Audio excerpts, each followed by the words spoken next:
اعوذ باللہ من الشیطان الرجیم، بسم اللہ الرحمن الرحیم۔ السلام علیکم ورحمۃ اللہ وبرکاتہ۔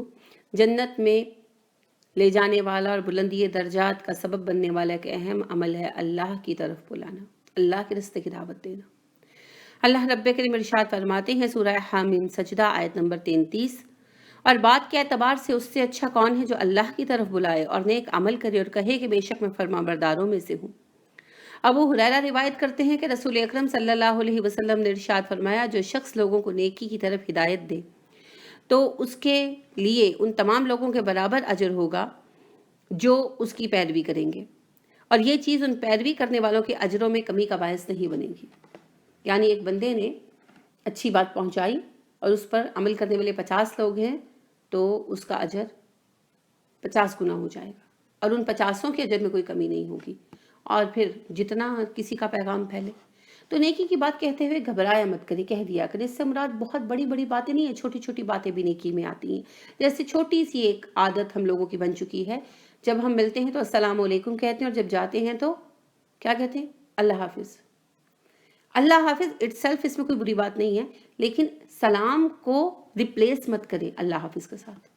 تو یہ بات کہہ دیں، یا پھر اگلے کو مخاطب کر کے خصوصیت سے سلام کریں تاکہ اسے پتہ چلے اور سلام کو پھیلائیں، کیونکہ رسول اللہ صلی اللہ علیہ وسلم نے کہا نا، اللہ کی قسم تم جنت میں نہیں جا سکتے جب تک کہ تم مومن نہ ہو جاؤ۔ تم مومن نہیں ہو سکتے جب تک ایک دوسرے سے محبت نہ کرنے لگو۔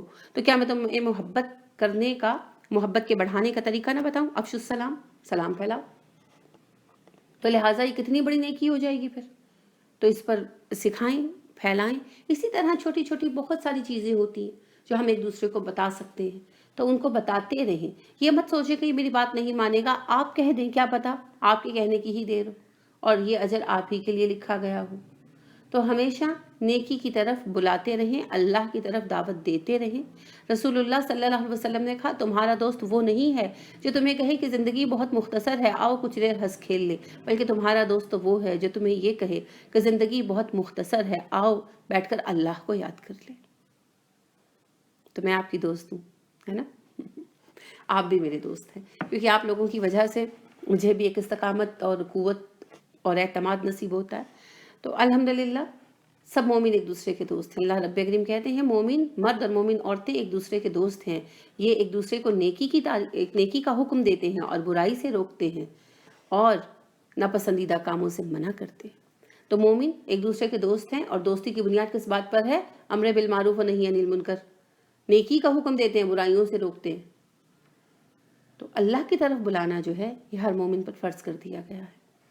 تو بلانے میں ضروری نہیں ہے کہ باقاعدہ آپ لیکچر ہی دیں، محفل میں بیٹھیں تو کوئی اچھی بات ضرور کریں، باتوں میں بات نکل آتی ہے نا، تو کوئی اس سے ریلیونٹ حدیث سنا دیں، اگر یاد ہے کوئی واقعہ یاد ہے تو سنا دیں، تو اس سے بھی بڑا فرق پڑ جاتا ہے۔ چھوٹی باتیں کبھی مت سنائیں البتہ۔ تو انشاءاللہ العزیز اس سے بڑا فرق پڑے گا، اور آپ میسیجز ایک دوسرے کو کر سکتے ہیں سینڈ، مگر وہ صحیح بات پر مشتمل ہوں۔ اسی طرح لیکچرز ایک دوسرے کو بھیج سکتے ہیں، کتابیں تحائف میں دیں۔ کتاب تحفہ دینا بھی ایک بہت ہی بڑی اچھی عادت ہے۔ ہمارے یہاں تو تحفہ صرف جوڑوں کپڑوں تک رہ گیا ہے، جو کہ بڑی بد نصیبی کی بات ہے۔ کتابیں تحفے میں دیں، کبھی تو اگلا پڑھے گا، کبھی تو فائدہ ہوگا۔ کتابیں تحائف میں دیا کریں، ضرور دیا کریں، خاص طور پر جن معاملات میں آپ سمجھتے ہیں کہ دوسرے میں زیادہ غلطی پائی جاتی ہے۔ سم ٹائم ہوتا ہے نا کہ ہمیں کہ بھئی بعض کوئی سخت دل ہے تو رشتہ داروں سے بہت ناراض رہتا ہے، تو اس کو صلہ رحمی پر آپ جو ہے کتابیں گفٹ کریں۔ کسی کو سمجھتے ہیں کہ اچھا بہت ہے، بہت نیک بندہ ہے، بہت اچھا ہے، سب کے ساتھ نماز نہیں پڑھتا، تو نماز کی اہمیت پر کتابیں یا سیریز جو وغیرہ جو ہے گفٹ کریں۔ تو اس طرح کتابیں تحفے میں دیا کریں، عید پر تہوار پر کتابیں تحفے میں دیں، شادی بیاہ پر کتابیں تحفے میں دیں، وہ زیادہ فائدہ مند تحفہ ہے اس کے لیے بھی جس نے تحفہ وصول کیا، آپ کے لیے بھی۔ وہ جب پڑھے گا اور جو اس کتاب کو پڑھے گا آپ کو فائدہ ہوگا۔ تو لہٰذا دین کو پھیلائیے، اللہ کی طرف بلائیے، اور جنت میں تشریف لے جائیے مل جل کر۔ اللہ رب کریم ہمیں حق بات کہنے کی توفیق دے اور کہنے کا طریقہ بھی سکھائے، گفتگو کا سلیقہ بھی سکھا دے، آمین۔ سبحانک اللہم و بحمدک ونشہد ان لا الہ الا انت ونستغفرک ونتوب الیک۔ السلام علیکم ورحمۃ اللہ وبرکاتہ۔